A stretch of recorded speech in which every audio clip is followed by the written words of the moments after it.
Hello, everybody. It's Cody at Cody's Reading Time. I'm back again with another story out of the Red Fairy book, and this one is called The Master Thief. I hope you enjoy it, and if you do enjoy my narrations, please subscribe. I upload new stories every single day on my channel, and there will always be something new to listen to. Alright, let's get started. The Master Thief. Here we go. There was once upon a time a husbandman who had 3 sons. He had no property to bequeath to them, and no means of putting them in any way of getting a living, and did not know what to do, so he said that they had his leave to take to anything they most fancied, and go to any place they liked best. He would gladly accompany them for some part of their way, he said, and that he did. He went with them till they came to a place where 3 roads met, and there each of them took his own way, and the father bade them farewell and returned to his own home again. What became of the 2 elder I have never been able to discover, but the youngest went both afar and wide. It came to pass one night, as he was going through a great wood, that a terrible storm came on. It blew so hard and rained so heavily that he could scarcely keep his eyes open, and before he was aware of it, he had got quite out of the track, and could neither find road nor path. But he went on, and at last he saw a light far away in the wood. Then he thought he must try to get to it, and after a long, long time he did reach it. There was a large house, and the fire was burning so brightly inside that he could tell that the people were not in bed.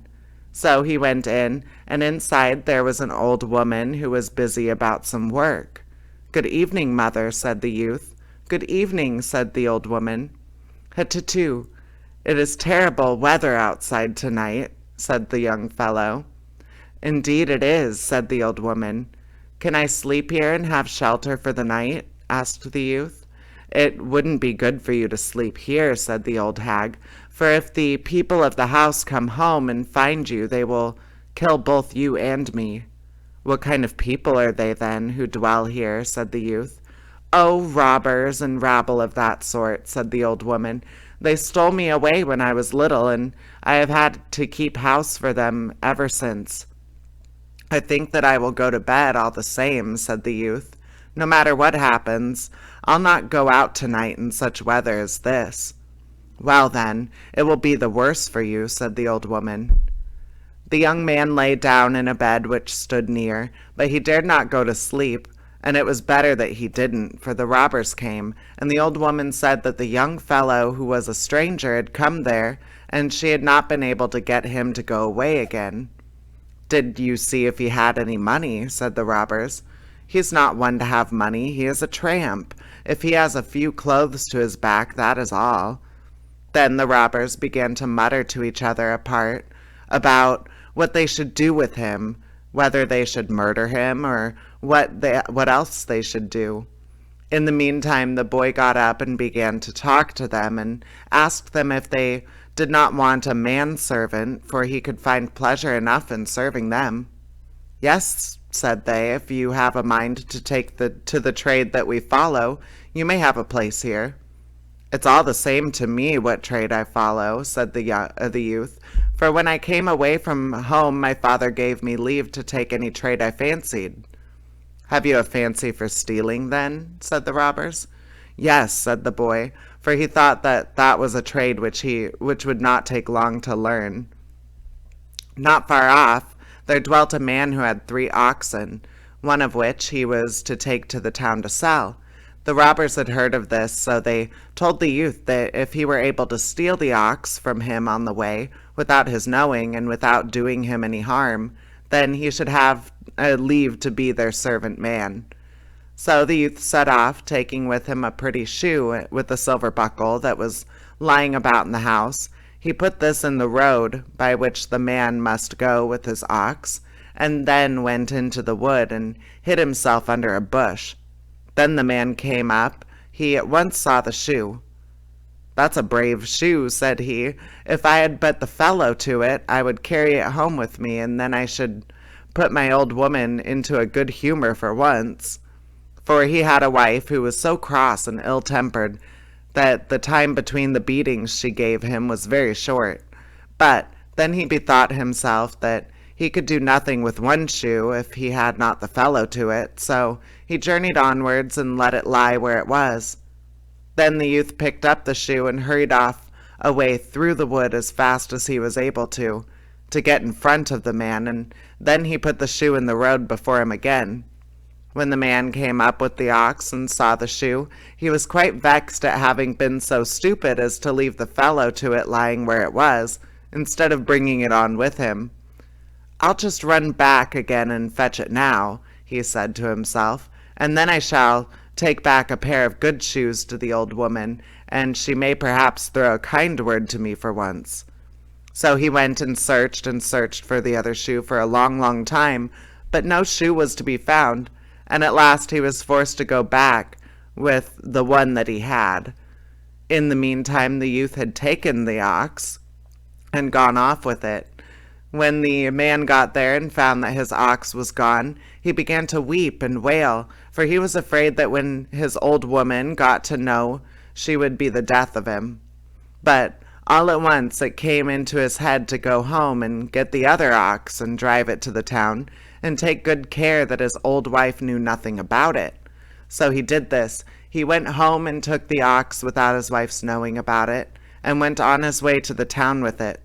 But the robbers, they knew it well, because they got out their magic. So they told the youth that if he could take this ox also, without the man knowing anything about it and without doing him any harm, he should then be on equality with them. Well, that will not be a very hard thing to do, thought the youth. This time he took with him a rope and put it under his arms and tied himself up to a tree, which hung over the road that the man would have to take. So the man came with his ox, and when he saw the body hanging there, he felt a little queer. "What a hard lot yours must have been to make you hang yourself," said he. "Ah, well, you may hang there for me. I can't breathe life into you again." So on he went with his ox. Then the youth sprang down from the tree, ran by a short cut, and got before him, and once more hung himself up on a tree in the road before the man.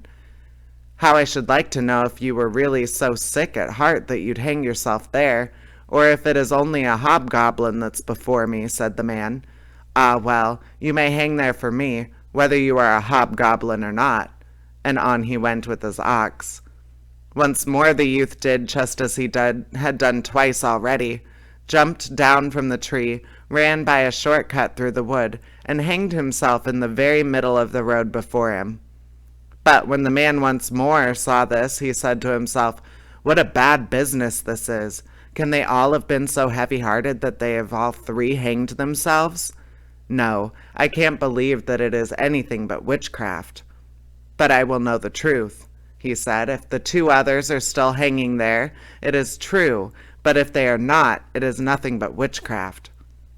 So he tied up his ox and ran back to see if they really were hanging there. While he was going, and looking up at every tree as he went, the youth leaped down and took his ox and went off with it. Anyone may easily imagine what a fury the man fell into when he came back and saw that his ox was gone.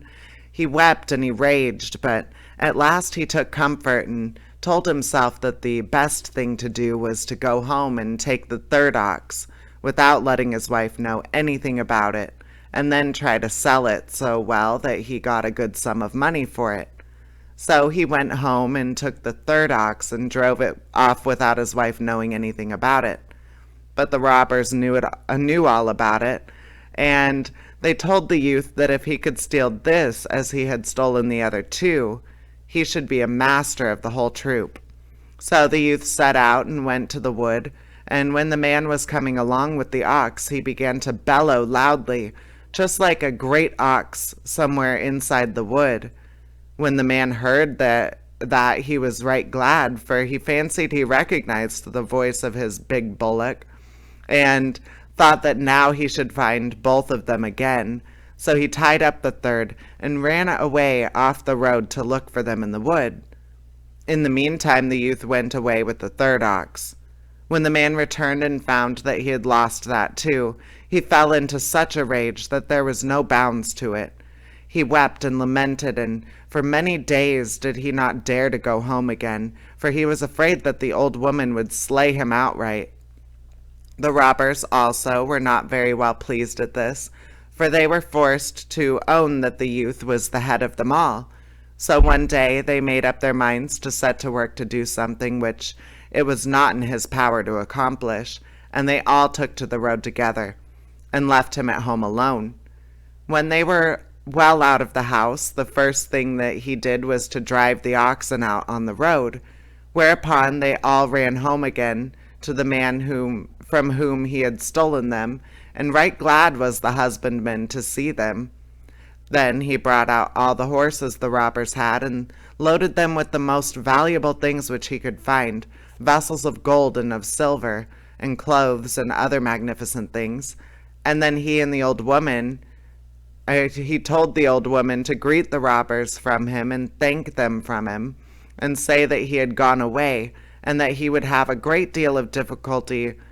They would have a great deal of difficulty in finding him again, and with that he drove the horses out of the courtyard. After a long, long time, he came to the road on which he was traveling when he came to the robbers, and when he had got very near home, and was in sight of the house where his father lived, he put on a uniform which he had found among the things he had taken from the robbers, and when he made just, which was made just like a general's, and drove into the yard just as if he were a great man. Then he entered the house and asked if he could find lodging there. "No, indeed you can't," said his father. "How could I possibly be able to lodge such a great gentleman as you? It is all that I can do to find clothes and bedding for myself, and wretched they are." "You were always a hard man," said the youth, "and hard you are still if you refuse to let your own son come into your house." "Are you my son?" said the man. "Do you not know me again then?" said the youth. Then he recognized him and said, "But what trade have you taken to that has made you such a great man in so short a time?" "Oh, that I will tell you," answered the youth. "You said that I might take to anything I liked, so I apprenticed myself to some thieves and robbers, and now I have served my time and become master thief." Now the governor of the province lived by his father's cottage, and this governor had such a large house and so much money that he did not even know how much it was, and he had a daughter too who was both pretty and dainty and good and wise. So the master thief was determined to have her to wife, and told his father that he was going to go to the governor and ask for his wife or his daughter for him to wife. "If he asks what trade I follow, you may say that I am a master thief," said he. "I think you must be crazy," said the man, "for you can't be in your senses if you think of anything so foolish. You must go to the governor and beg for his daughter. There is no help," said the youth. "But I dare not go to the governor and say this. He is so rich and has so much wealth of all kinds," said the man. "There's no help for it," said the master thief. "Go you must, whether you like it or not. If I can't get you to go by using good words, I will soon make you go with bad ones." But the man was still unwilling, so the master thief followed him, threatening him with a great birch stick, till he went weeping and wailing through the door to the governor of the province. "Now, my man, and what's amiss with you?" said the governor. So he told him that he had 3 sons who had gone away one day, and how he had given them permission to go where they chose and take to whatever work they fancied. "Now," he said, "the youngest of them has come home, and he has threatened me till I have come to you to ask for your daughter for him, and I am to say that he is a master thief." And again the man fell a-weeping and lamenting. "Console yourself, my man," said the governor, laughing. "You may tell him from me that he must first give me some proof of this. If he can steal the joint off the spit in the kitchen on Sunday, when every one of us is watching it, he shall have my daughter. Will you tell him that?" The man did tell him, and the youth thought it would be easy enough to do it. So he set himself to work to catch 3 hares alive, put them in a bag, clad himself in some old rags so that he looked so poor and wretched that it was quite pitiable to see him, and in his guise, on Sunday forenoon, he sneaked into the passage with his bag like any beggar boy. The governor himself and everyone in the house was in the kitchen, keeping watch over the joint. While they were doing this, the youth let one of the hares slip out of his bag, and off it set and began to run around the yard. "Just look at that hare," said the people in the kitchen, and wanted to go out and catch it. The governor saw it too, but said, "Oh, let it go. It's no use to think of catching a hare when it's running away." It was not long before the youth let out another hare, and the people in the kitchen saw this too, and thought that it was the same. So again they wanted to go out and catch it, but the governor told them again that it was of no use to try. Very soon afterwards, however, the youth let slip the third hare, and it set off and ran round and round the courtyard. The people in the kitchen saw this too, and believed that it was still the same hare that was running about, so they wanted to go out and catch it. "It's a remarkably fine hare," said the governor. "Come, let us see if we can get a hold of it." So out he went, and the others with him, and away went the hare, and they after it in real earnest. In the meantime, however, the master took the joint and ran off with it, and whether the governor got any roast meat for his dinner that day I know not, but I know that he had no roast hare, though he chased it till it was both hot and tired. At noon came the priest, and went to the governor, and when the governor had told him of the trick played by the master thief, there was no end to the ridicule he cast on the governor. "For my part," said the priest, "I can't imagine myself being made a fool of by such a fellow as that." "Well, I advise you to be careful," said the governor, "for he may be with you before you are at all aware." But the priest repeated that what he had said, and mocked the governor for having allowed himself to be made such a fool of. Later in the afternoon the master thief came and wanted to have the governor's daughter as he had promised. "You must first give me more samples of your skill," said the governor, trying to speak him fair, "for what you did today was no such very great thing at all.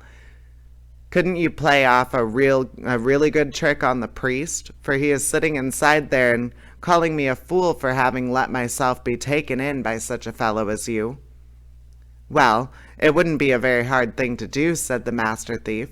So he dressed himself up like a bird, and threw a great white sheet over himself, broke off a goose's wing, and set them on his back, and in this attire climbed into the great maple tree which stood in the priest's garden. So when the priest returned home in the evening, the youth began to cry, "Father Lawrence, Father Lawrence," for the priest was called Father Lawrence. "Who is calling me?" said the priest. "I am an angel sent to announce to thee that because of thy piety thou shalt be taken away alive into heaven," said the master thief. "Wilt thou hold thyself in readiness to travel away next Monday night?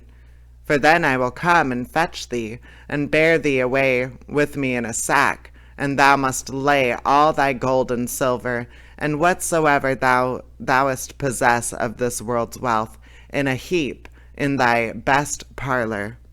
So Father Lawrence fell down on his knees before the angel and thanked him, and the following Sunday he preached a farewell sermon, and gave out that an angel had come down into the large maple tree in his garden, and had announced to him that because of his righteousness he should be taken up alive into heaven. And as he thus preached and told them this, everyone in the church, old or young, wept. On Monday night the master thief once more came as an angel, and before the priest was put into the sack, he fell on his knees and thanked him. But no sooner was the priest safely inside it than the master thief began to drag him away over stocks and stones. "Oh, oh," cried the priest in the sack, "where are you taking me?" "This is the way to heaven. The way to heaven is not an easy one," said the master thief, and dragged him along till he all but killed him.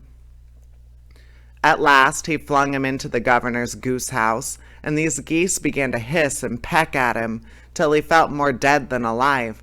"Oh, oh, oh, where am I now?" said the priest.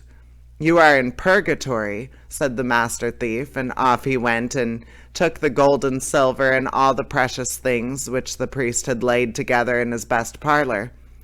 Next morning, when the goose girl came to let out the geese, she heard the priest bemoaning himself as he lay in the sack in the goose house. "Oh, heavens! Who is that, and what ails you?" said she. "Oh," said the priest, "if you are an angel from heaven, do let me out and let me go back to earth again, for no place was ever so bad as this. The little fiends nip me with so with their tongs." "I am no angel," said the girl, and helped the priest out of the sack. "I only look after the governor's geese. That's what I do, and they're the little fiends which have pinched your reverence." "This is the master thief's doing. Oh, my gold and my silver and my best clothes!" shrieked the priest, and wild with rage he ran home so fast that the goose girl thought he had suddenly gone mad. When the governor learned that what had happened to the priest, he laughed till he nearly killed himself. But when the master thief came and wanted to have his daughter, according to promise, he once more gave him nothing but fine words and said, "You must give me one more proof of your skill, so that I can really judge of your worth. I have 12 horses in my stable, and I will put 12 stable boys in it, one on each horse. If you are clever enough to steal the horses from under them, I will see what I can do for you." "What you set me to do can be done," said the master thief, "but I am certain to get your daughter when it is." Yes, if you can do that, I will do my best for you," said the governor. So the master thief went to a shop and bought enough brandy to fill 2 pocket flasks, and he put a sleeping drink into one of these, but into the other he poured brandy only. When he engaged 11 men to lie that night in hiding behind the governor's stable. After this, by fair words and good payment, he borrowed a ragged gown and a jerkin from an aged woman, and then, with a staff in his hand and a poke on his back, he hobbled off as evening came on toward the governor's stable. The stable boys were just watering the horses for the night, and it was quite as much as they could do to attend to that. "What on earth do you want here?" said one of them to the old woman. Oh dear, how cold it is," she said, sobbing and shivering with cold. Oh dear, it's cold enough to freeze a poor old body to death." And she shivered and shook again and said, "For heaven's sake, give me leave to stay here and sit just under the stable door." "You will get nothing of the kind. Be off this moment. If the governor were to catch sight of you here, he would lead us a pretty dance," said one. "Oh, what poor helpless old creature! Poor helpless old creature," said another, who felt sorry for her. "That poor old woman can do no harm to anyone. She may sit here and welcome." The rest of them thought that she ought not to stay, but while they were disputing about this and looking after the horses, she crept farther and farther into the stable, and at last sat down behind the door. And when once she was inside, no one took any more notice of her. As the night wore on, the stable boys found it rather cold work to sit still on horseback. "Hit-to-too, but it is fearfully cold," said one, and began to beat his arms backwards and forwards across his breast. "Yes, I am so cold that my teeth are chattering," said another. "If one had but a little tobacco," said a third. Well, one of them had a little, so they shared it among them, though there was very little for each man, but they chewed it. This was some help to them, but very soon they were just as cold as before. "Hit-to-too," said one of them, shivering again.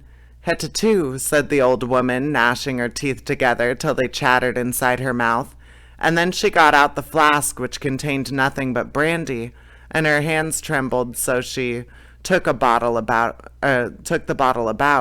and when she drank it, made a great gulp in her throat. "What is that you have in your flask, old woman?" said one of the stable boys. "Oh, it's only a little drop of brandy, Your Honor," said she. "Brandy? What? Let me have a drop. Let me have a drop," screamed all the 12 at once. "Oh, but what I have is so little," whimpered the old woman. "It will not even wet your mouths." But they were determined to have it, and there was nothing to be done but give it, so she took out the flask with the sleeping drink and put it to the lips of the first of them. And now she shook no more, but guided the flask so that each of them got just as much as he ought, and the 12th had not done drinking before the first was already sitting snoring. Then the master thief flung off his beggar's rags and took one stable boy after the other and gently set him aside on the partitions which divided the stalls. And when he called his 11 men who were waiting outside, and they rode off with the governor's horses. In the morning, when the governor came to look after his stable boys, they were just beginning to come to again. They were driving their spurs into the partition till the splinters flew about, and some of the boys fell off, and some still hung on and sat looking like fools. "Ah, well," said the governor, "it is easy to see who has been here, but what a worthless set of fellows you must be to sit here and let the master thief steal the horses from under you." And they all got a beating for not having kept better watch. Later in the day, the master thief came and related what he had done, and wanted to have the governor's daughter as he had been promised. But the governor gave him $100 and said that he must do something that was better still. "Do you think you can steal my horse from under me when I am out riding on it?" said he. "Well, it might be done," said the thief, "if I were absolutely certain that I should get your daughter." So the governor said that he would see what he could do, and then he said that on a certain day he would ride out to a great common where they drilled the soldiers. So the master thief immediately got hold of an old worn-out mare and set himself to work to make a collar for it out of green withies and branches of bloom, bought an old shabby cart and a great cask, and then he told a poor old beggar woman that he would give her $10 if she would get into the cask and keep her mouth wide open beneath the tap hole, so into which he was going to stick his finger. No harm should happen to her, he said. She should only be driven about a little, and if he took his finger out more than once, she should have $10 more.